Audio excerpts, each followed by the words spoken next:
یہ بات تو اب امریکہ کو سمجھنے میں ذرا دقت ہو رہی ہے، کیونکہ روس کی انٹری، چین کی انٹری کے بعد معاملات کسی اور طرف چلے گئے. امریکہ اب ہاتھ مل سکتا ہے، غصے میں اپنے دانتوں کو وہ کر سکتا ہے، دوبارہ آئے گا پھر وہی ساری صورتحال ہوگی، اپنا ارمز بند ہو جائے گی. اور اس بار خلیجی ممالک بھی، اس ٹائم خلیجی ممالک صرف کی حیثیت وہی ہے جو ایک خاتون، یہ مومنہ اقبال اور چدڑ کو کم کی مثال لے لیں آپ، کہ جو ایک عرصے تک ساتھ رہتے ہیں اور سب کچھ ہو جاتا ہے، اور اس کے بعد ان میں علیحدگی ہو جاتی ہے، پھر وہ ایک دوسرے پہ کیڑے نکالنا شروع کر دیتے. ویسے تو قابل شرم مقام ہے مومنہ اقبال کے لیے بھی اور چدھڑ کے لیے بھی، کہ اگر وہ 6 سال 2020 میں ان کا آپس میں تعلق بنا، 6 سال وہ اکٹھے رہے، ایک ہوٹل میں ٹھہرتے تھے، ایک گھر میں ٹھہرتے تھے. تو علماء شرما بھی خاموش ہیں اس معاملے کے اوپر، کیونکہ ہمارے علماء جو ہیں وہ بیچارے تب بھی بولتے ہیں جب ان کو اشارہ کیا جائے بولنے کا، نہیں تو ان کی کیا جرت ہے. یہی وجہ کہ آج عالم اسلام کے جو ممالک ہیں وہ کیوں رسوا ہو رہے، کیونکہ جو ممبر ہے اس پہ سے سچ بات کہنی ختم ہو گئی ہے. کوئی یہ سوال نہیں کر رہا، کوئی شرعی اس میں نہیں جاتا. عمران خان کی اہلیہ کے حوالے سے تو بڑی تکلیف تھی لوگوں کو، شرمناک مقام تھا میڈیا کا. ان کی عدت پہ اور مدت کے اوپر جو ہے پروگرام کرتے تھے، اس سطح پہ گرے ہوئے تھے. میں تو انڈین میڈیا کو بڑا گھٹیا سمجھتا تھا، لیکن جس دن میں نے یہ پروگرام دیکھے اور بڑے بڑے نامور، ان کا قصور نہیں، ان کے کنپٹی پہ آپ دنوں کے پہ چل بھی کر تو پھر کرنے پڑ جاتے ہیں. وہ کیوں دنیا خاموش ہے؟ مومنہ اقبال 6 سال تک چدڑ کے ساتھ رہی ہر طرح سے، آج ان کو یاد آ رہا ہے جناب میرے یوں مجھے بلیک میل کر رہا ہے. تو جو وہ کہہ رہے ہیں، میں کسی کا ساتھ نہیں کا بھائی. مومنہ اقبال کی اور چدڑ کی لڑائی میں لڑائی کے ساتھ ہوں، بس اتنا میں آپ کو بتا دوں. لیکن یہ پاکستان کا نظام اتنا منافقت کے اوپر مبنی نظام ہے، ہم خود سارے اتنے منافق ہیں کہ ہمیں بھٹو کی شراب تھوڑی سی نظر آ جاتی ہے، وزیر خزانہ کی نظر نہیں آتی. ہمیں کیا نام ہے، عمران صاحب کے اہلیہ کے حوالے سے تو بکواس کرنی آتی ہے، لیکن جو چیزیں آنکھوں کے سامنے ہو رہی تھیں ان پہ بات نہیں کر سکتے. لیکن گل کتنے چلی گئی یار، ایم سوری. میں پھر واپس ادھر آتا ہوں. ایران نے بہرحال امریکہ کو اور ٹرمپ کو یہ باور کرا دیا ہے کہ گیم اس کے ہاتھ سے نکل گئی ہے. آج جو یہ روڈلف ہیکل آ رہے ہیں لبنانی آرمی چیف، یہ اسی سلسلے میں آ رہے ہیں کہ اسرائیل اور لبنان کے اندر جنگ بندی کی جو باتیں ہیں اس کو کیسے میچور کیا جائے. الحمدللہ پاکستان کا دائرہ وسیع ہو گیا ہے. اب وہ ہم لبنان کے معاملات اور اسرائیل کے معاملات بھی دیکھیں گے. آپ لوگوں کو بہت بہت مبارک ہو اس میں. گلگت بلتستان کے انتخابات کی طرف آ جائیں.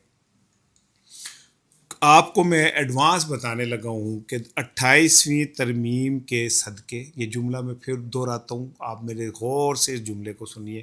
28ویں ترمیم کے صدقے میں گلگت بلتستان کے انتخابات میں پیپلز پارٹی کو اکثریت دے دی جائے گی. میں پھر سے دہرا رہا ہوں کہ 28ویں ترمیم کے صدقے میں P T I Gilgit Baltistan کا انتخاب جیت چکی ہے. یہ میں صبح آپ دیکھ رہے ہیں، شام کو آپ کو یہ سمجھ آ جائے گی.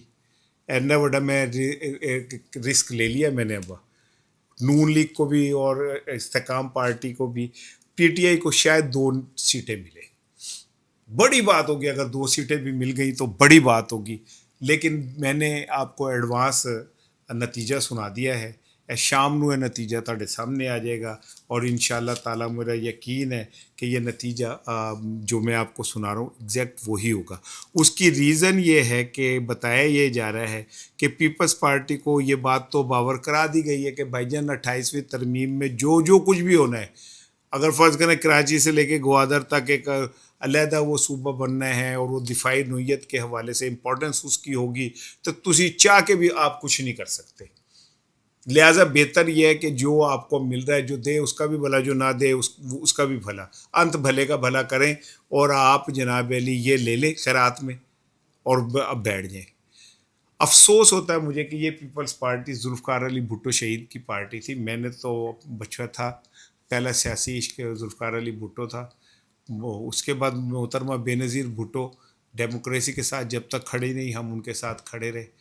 اور اس کے بعد باپ مارا گیا، بیٹی بھی ماری گئی، لیکن اس کے بعد پیپلز پارٹی ایک چھوٹی سی گٹر کی پارٹی بن کے رہ گئی، جس کے اوپر ڈھکن جو ہے نا وہ فارم 47 کا لگا۔ آپ اس سے اندازہ کریں کہ میں نے بلاول بھٹو اور آصفہ بھٹو کی تقریریں سنی ہیں، جن لوگوں نے پاکستان پہ رول کرنا ہے وہ پاکستان کو اس قابل بھی نہیں سمجھتے کہ اس قوم کی اردو ہی سیکھ لیں۔ جن کو یہ پتا ہوتا ہے کہ ہم نے رول کرنا ہے، وہ اتنی نفرت کرتے ہیں اس قوم کے ساتھ کہ اس کی جو قومی زبان ہے وہ نہیں بول سکتے، اور وہ قوم کے لیڈر کہلاتے ہیں، وہ آصفہ بھٹو ہوں، وہ بلاول بھٹو ہوں، یا کوئی بھی ہو۔ میں تو حیران ہو گیا پاکستان کی قسمت پہ کہ ان کے والدین بھی انہیں نہیں یہ بتاتے کہ تم نے ان کیڑے مکوڑوں کے اوپر حکومت کرنی ہے تو انہیں دی زبان تے سیکھ لو، مذکر مونس سیکھ لو، ٹھیک ہے نا، کہ میں بول رہی ہوں یا میں بول رہا ہوں، میں وعدہ کر رہی ہوں یا وعدہ کر رہا ہوں۔ آپ اپنی جنس آپ ہی بدلی جانتے ہو۔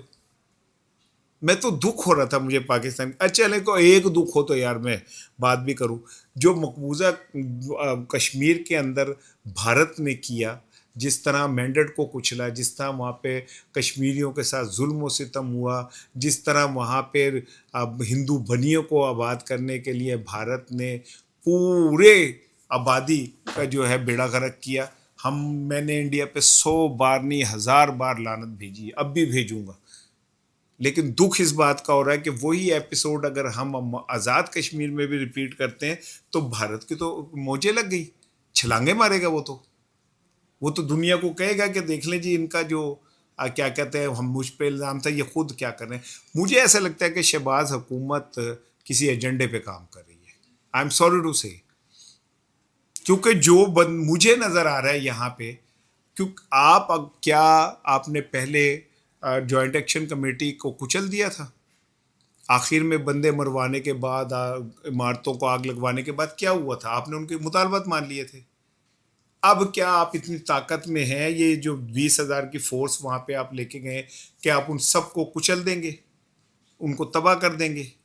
ان کو رات کریک ڈاؤن کیا ہے آپ نے، جوائنٹ ایکشن کمیٹی کے مین لیڈرشپ کو بھی گرفتار کر لیا، جو مجھ تک اطلاعات ہیں بڑے پیمانے پہ گرفتاریاں بھی ہو گئیں، لیکن پھر بھی میرا یہ کہنا ہے کہ یہ آپ اس طرح اس کو نہیں کچل سکتے، اس طرح ختم نہیں کر سکتے۔ وہاں پہ بھارتی ایجنٹ بھی پھر رہے ہیں، وہاں پہ غیر ملکی ایجنٹ بھی پھر رہے ہیں، جو اس معاملے کو ٹھنڈا نہیں ہونے دیں گے۔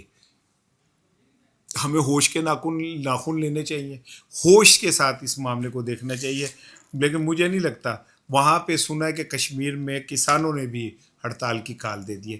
یہ آہستہ آہستہ مسئلہ کچھ اور نہ بن جائے بھائی جان ایسے کہنا بچ موڑ تو کتنے گلے نہ پہ جائے، ہمارے گلے نہ پڑ جائے۔ یہ میرے چہرہ دیکھیں صبح صبح کتنا سیریس ہوا ہے، ایڈا جی میرا کاکے ورگا منہ ہے، اور میرے صبح صبح میرا رنگ اڑا ہوا ہے کہ یار یہ ہم اپنے پاکستان کے ساتھ کر کیا رہے ہیں۔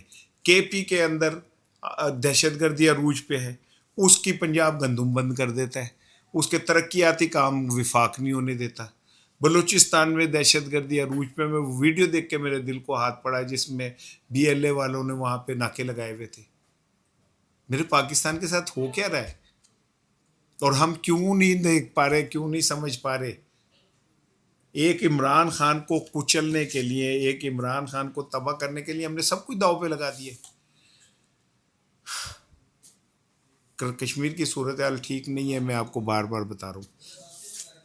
ایک چیز آخری سن لیں سر، مجھے سوری یاد آ گیا یار، میں ایم سوری۔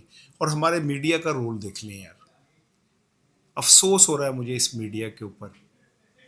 میں ہیڈ لائن دیکھ رہا تھا ایک چینل کی، تو اس میں تھا کہ گلگت بلتستان کے الیکشن آج ہوں گے، پیپلز پارٹی اور مسلم لیگ نون سمیت دیگر سیاسی جماعتیں حصہ لیں، پی ٹی آئی کا نام لینا انہوں نے بند کر دیا ہے۔ اس غلام میڈیا نے، ہم انڈیا کے تو گودی میڈیا کو کہتے ہیں، یہ کون سا میڈیا ہے پھر جس میں آپ سچ نہیں بول سکتے؟ میں دیکھیں میری بات سنیں، جب بھی میں کوئی بات کرتا ہوں میں بار بار یہ کہتا ہوں میں اپنے وطن عزیز سے محبت کرتا ہوں، خدا کی قسم اگر میرا بھائی بھی پاکستان کی سلامتی اور اس کے خلاف کھڑا ہوگا، میں اپنے بھائی کے خلاف کھڑا ہو جاؤں گا، لیکن میرا یقین ہے میرا بھائی ایسا کبھی نہیں کر سکتا۔ لیکن آپ کوئی آنکھوں کے سامنے ایک گھر کو کوئی سوراخ کر رہا ہے, کوئی چھت میں سوراخ کر رہا ہے, کوئی دیواریں توڑ رہا ہے, تو یار آپ اس پہ بولیں گے نہیں تو کیا کریں گے؟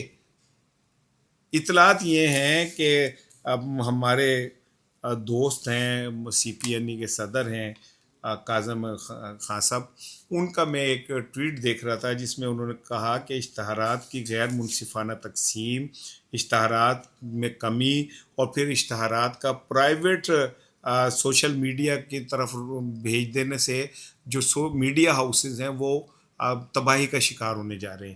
دنیا اخبار, ایکسپریس, جنگ, جیو, اے آر وائی, یہاں سے لوگ ورکرز کو نکالا جا رہا ہے. ملک میں ویسے ہی بڑی بے روزگاری ہے یار, یہ میرے ہاتھ جڑے ہوئے ہیں یار. ان صحافیوں پہ رحم کر دیں. ہم نے جو 40 50 60 لاکھ کے اینکرز رکھے ہوئے, اور وہ فرمائشی پروگرام میں سارے, ان ورکرز کا کیا قصور ہے یار؟ ان بیچاروں کا قصور کیا ہے کہ ان کے گھر کے چولہے بند کر دیے جائے کیونکہ جو سفید ہاتھی ہے انہیں پالنا ہے, جن کی ریٹنگ بھی زیرو ہے, جن کو سننا کوئی پسند نہیں کرتا, لاکھوں کی تنخواہوں میں انہیں لا کے بٹھا دیا گیا ہے. پورے ان کی اکیلے کی تنخواہ ایک طرف اور پورے ورکر کی تنخواہ ایک طرف. کیوں کر رہے ہیں پورے پاکستان کے ساتھ کھلواڑ یار؟ معاف کر دیں ان ورکر کو, غریب ورکروں کو معاف کر دیں بھائی. اللہ رحم کرے سر. اور بس جاتے جاتے بس ایک ٹرانسپیرنسی انٹرنیشنل کی رپورٹ آئی ہے جناب, اس نے پاکستان کے حکمرانوں کا چہرہ ہی ننگا کر دیا. بدعنوان, کرپٹ, نااہل, کیا چیز نہیں ہے جو اس رپورٹ میں ان حکمرانوں کے لیے کہی گئی ہو. وہ کہتے ہیں جناب علی کہ یہ انصار عباسی صاحب کی چونکہ رپورٹ ہے لہٰذا وہ اس طرح کہہ نہیں سکتے. وہ کہتے ہیں کہ جی قواعد میں کمزور عمل درآمد, سیاسی بنیادوں پر پروجیکٹس کا انتخاب, غیر مسابقتی ٹھیکوں پر انحصار, شفافیت اور کارکردگی کو متاثر کر رہا رپورٹ. یہ سلیس اردو میں آپ کو بتاتا ہوں. وہ یہ کہہ رہے ہیں حکمران صاحب آپ چور ہیں, آپ ٹھیکے جو ہیں سیاسی بنیادوں پہ دیتے ہیں, پروجیکٹ سیاسی بنیادوں پہ بناتے ہیں, اور دیتے ہوئے کوئی قواعد و ضوابط کا خیال نہیں رکھتے. اس کے بعد جناب علی آپ ٹھیکوں کے اندر کرپشن کھاتے ہیں.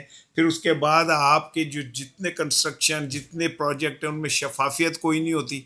وہ یہ کہہ رہے ہیں کہ آپ ایک کرپٹ, دھوکے باز, اور آپ پاکستان کو کمزور کرنے والے جو ہیں نا وہ ہیں. آئی ایم ایف نے سیدھا بتا دیا کہ یہ سسٹم جو ہے یہ اتنا کرپٹ ہو چکا ہے کہ اس میں پاکستان کا, اب کہتے ہیں تو میں یہ تفصیلی رپورٹ میں نے پتہ نہیں نکلوائی تھی یا نہیں نکلوائی تھی, میں اس کی صبح آپ سے اس پہ بات کروں گا, جس میں انہوں نے کہا ہے کہ جناب علی پاکستان آنے والے دنوں کے اندر, یہ آگے سوری ہے میرے پاس, سنیں ذرا.